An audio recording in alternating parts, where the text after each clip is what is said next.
Hi, I'm Agnes. I'm only 16, but I'm the oldest here because I was born in the 17th century. I come from England. My dad is an earl, and my family has a huge mansion and a bunch of servants. I can't wait for our baby to be born. We should throw a ball in their honor. My parents really wanted an heir, but when I was born, they were horrified. What's wrong with her eyes? Oh, I'm going to faint. I was born with differently colored eyes. Nowadays, it's called heterochromia, but back in the 17th century, such a coloring was considered a curse. Before I was even born, Dad signed a contract with his friends. If he had a girl, she would be betrothed to the son. But when my dad's friends saw me, they immediately broke off the contract. She has the eyes of a witch. And the hair is so red, we won't let our son marry her. As soon as I grew up a bit, Mom bought veil hats for me. We can't let anyone see your cursed eyes. My parents were abusive, but no one knew words like that back in my day. I did everything they told me to. Well, almost everything. Catch me if you can. Lady Agnes, wait! I was a very restless child. One day, I found a beautiful frog in our yard. You're gonna live with me now. I named it Charlie and I brought it to my room. But for some reason, my maid didn't like Charlie. Ah! This is unacceptable, young lady! Soon, Dad found a new fiancé for me. It might seem weird to you, but in my era, betrothals between children were quite common. You must endear yourself to this family. Behave, and do not take off your veil no matter what. I didn't want to upset my parents, and I did my best. When the guests came over, I demonstrated perfect manners. First, we talked in the house, and then moved to the garden to have dinner. Things were going great until a strong wind started up. I grabbed my hat so it wouldn't fly off. Huh? Careful! Ouch! The footman dropped the tray, and the roast duck fell right onto my fiancé's dad. Let me help. My fiancé and I looked into each other's eyes. He turned white as snow and burst into tears. Dad, Mom, she's a witch! And you're a wimp! That evening, I was punished and locked in my room. I was very lonely. To get my mind off things, I wrote poetry. Rhymes had always calmed me down. What have you got there? Are you writing poetry? You need to think about your marriage instead of filling your head with nonsense. When I turned 14, Dad was on the verge of ruin. My parents became even more obsessed with the idea of finding a rich fiancé for me. One day, we came to a dinner party. I was wearing a veil as usual. Why is your daughter wearing that? Her eyes are sensitive to bright light. After a while, my parents introduced me to Peter. He came from a very wealthy family. Our Agnes is a real lady. You should see her cross-stitch. Mom was blatantly lying. I always pricked my fingers and ended up with tangled threads. And she's a great singer. That was true, if you enjoyed the crying of rabid seagulls. While my parents were praising me, I wanted to sink through the floor. The quadrille is about to begin. When Peter asked me to dance, I had no choice but to agree. You're a great dancer. To be honest, I was stepping all over his feet. Peter seemed nice, but I was relieved when the dance ended anyway. Our children should get engaged. By marrying Agnes, your son would get a title. And Peter has a large fortune. I felt like a piglet being sold at a fair. It made my blood boil. Peter and I spent most of our evenings together. At one point, he reached for my veil. What are you doing? Take it off. I want to see your face. You won't like me. That's not true. Come on, don't be afraid. I believed him and did as he asked. No! But it was too late. Peter looked at me in silence. I thought that was a good sign. At least he didn't run away from me screaming. Ah! She'll infect me with her curse! I spoke too soon. She looks like a witch. Were you trying to curse my family? I had been called a witch countless times before, but for some reason, it really got to me that day. Tears stung my eyes, and I ran away so no one could see them. I might have really been cursed because I fell into mud and tore my dress. Hi, why are you lying there? Is that any way to talk to a lady? Look at her eyes! Get out of here, witch! You'll bring us nothing but trouble. At that moment, I would have given anything in the world to become normal. I wanted to have friends who wouldn't be afraid of me, but that seemed impossible. After the incident at the ball, my parents grounded me again. I had to use all my influence to stop the rumors about your eyes from spreading. You aren't leaving the house without our permission. Life became even more boring than before. I lived like a recluse. The only thing that brought a smile to my face were the poems I kept writing in secret. The Lord was dumber than a rock, but looked as proud as a peacock. We celebrated my 16th birthday. It was a boring event until Dad turned my world upside down. It's time for the main gift. This is Lillian. The girl could have been my twin. What's going on? Who is she? I've found a rich fiancé for you. His name is Andrew, and he'll be coming over with his family soon. The first meeting has to be perfect. Lillian is going to take your place for it. What? You want to deceive them? That's not up for discussion. Your duty is to marry Will. We have no choice but to lie since you were born abnormal. But this conversation is over. That evening, I came to Lillian's room and we talked. I come from a very poor family, so when your parents offered me money, I agreed. You're so calm, even though you can see my face. Aren't you afraid? Those are silly superstitions. I feel sorry for you. Lillian was the first person to treat me well. We became fast friends, and I didn't feel as lonely anymore. Andrew and his family came for a visit soon after. My parents and Lillian came out to greet them. You're very beautiful. Thank you. While they were having dinner, I was sitting in the library and feeling so gutted, even the poems didn't help. Sounds like they're having fun. All of a sudden, I heard voices right behind the door. I moved closer to hear them better. Have you seen how hard they're trying to marry their daughter off? I don't care about Agnes. All that matters is her title. That's right, my boy. Andrew said so many nasty things about my family. I could barely believe my ears. Ugh. My parents wanted to marry me off to a scumbag. Andrew stayed with us for a few more days. I spent that time watching him. I asked you to put 2 tablespoons of sugar in my tea, not 1, you moron. His manners were impeccable when he was among nobles, but as soon as there were only servants around, he turned into a demon. I decided to disobey my parents. Doing that back then took great courage. Just so you know, you are going to come out to Andrew in a white veil. He will leave after you get engaged. After that, you will only see each other at the wedding. I obediently put on the veil and walked down to the living room, but when I came close to Andrew, I pulled it off. Who are you? Your fiancé. Do you like me? After the truth came out, everyone was shocked. This is outrageous. Doesn't matter. Our engagement is still valid. Do you really want the title that badly? Agnes, shut up.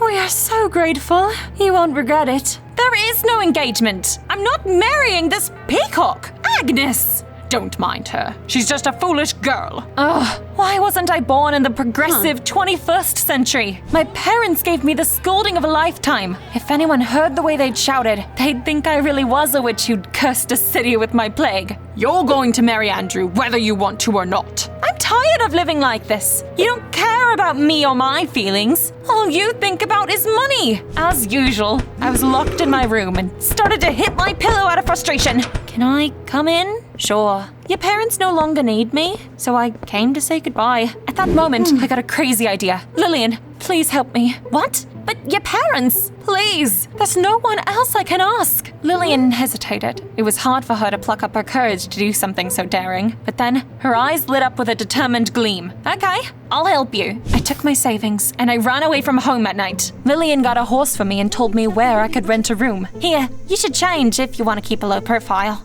You're right. I had to take off the veil and put on a raincoat with a deep hood instead. Thank you. You're a lifesaver. Well, good luck. I knew that my parents would come looking for me and tried not to go out during the day. But in the evenings, I walked around the city with a hood pulled up over my head. That was the first time in my life I'd roamed the streets so freely. It was amazing. One day, I saw musicians in the city square. Passerbys were giving them coins for their performance.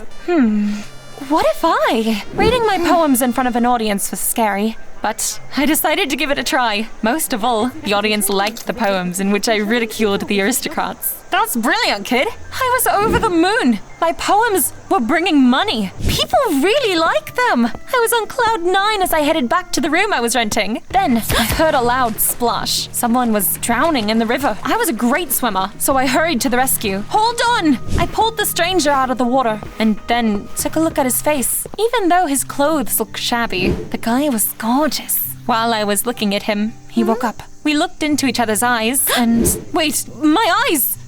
My hood! Am I dead? Are you an angel? Wow. Angels have such beautiful eyes. I'm surprised you didn't call me a demon. I remember you. You read poetry in the city square. I had never done that before. You were incredible. I felt myself turn red as a tomato. I'm Ethan. I'm Agnes. Thank you for saving me. I can't swim and fell into the river by accident. As we talked, Ethan kept looking at me with admiration. It was so weird. Even Lillian just felt sorry for me, but Ethan seemed to actually like my looks. Let me walk you home. We chatted and admired the starry night sky on the way. It was so romantic. I felt like the heroine of a novel. After saying goodbye to Ethan, I looked out the window and watched him leave. Butterflies fluttered in my stomach, and I couldn't stop thinking about him all night. Early the next morning, I decided to do some grocery shopping. As soon as I left the house, I saw a bouquet of wildflowers. I hope you like them. Thank you. They're amazing. Ethan walked me to the market, and then we walked around town and watched a performance in a puppet theater. From that day on, we started seeing each other every day. Being with Ethan was so easy. I felt carefree. One evening, we came to the city square. Musicians were performing again. Let's dance. I had danced at balls before, but it had never felt as exciting as this. Ethan's hand on my waist was very warm. I was starting to fall for him. Agnes! Oh no! What was he doing there? I grabbed Ethan's arm and dragged him away from the square. Andrew ran after us. I was in such a hurry. I accidentally bumped into the musicians. Hey, watch it! My violin! Agnes, wait! Ethan and I pushed through the crowd to escape. Then, we started running, and soon managed to break away. My heart was pounding like crazy. Who was that? I realized I couldn't lie to Ethan any longer, and I told him the truth. So you're the Earl's daughter? I'm sorry I didn't tell you sooner, but if Andrew finds me, he'll turn me into my parents and they'll drag me home. Don't worry, we'll figure something out. Let's meet tomorrow at noon at our usual spot by the river, okay? All right, I'll be waiting for you. The next morning, I had a bad feeling as soon as I woke up. Unfortunately, my intuition was right. When I left the house to meet Ethan, I immediately ran into my parents. Gotcha! How could you run away from home and mess around with some peasant? My worst fears came true. Andrew had followed me and brought my parents to my new home. I tried to escape, but Dad grabbed me and pushed me into a carriage. My parents brought me home and locked me up. Let me out! Open the door! You've done enough already! Tomorrow, we will announce your engagement to Andrew, and then you will marry him. You're lucky he didn't give up on you, despite all your antics. I spent the night tossing and turning. What did Ethan think when I didn't come to our spot? Did he realize something had happened? Or does he think that I don't want him now? I spent the night crying, but in the morning, I pulled myself together and wiped away my tears. There was nothing wrong with me or my eyes. I wouldn't let anyone hurt me again. When my parents came to my room, I was ready to stand up for myself. But then, something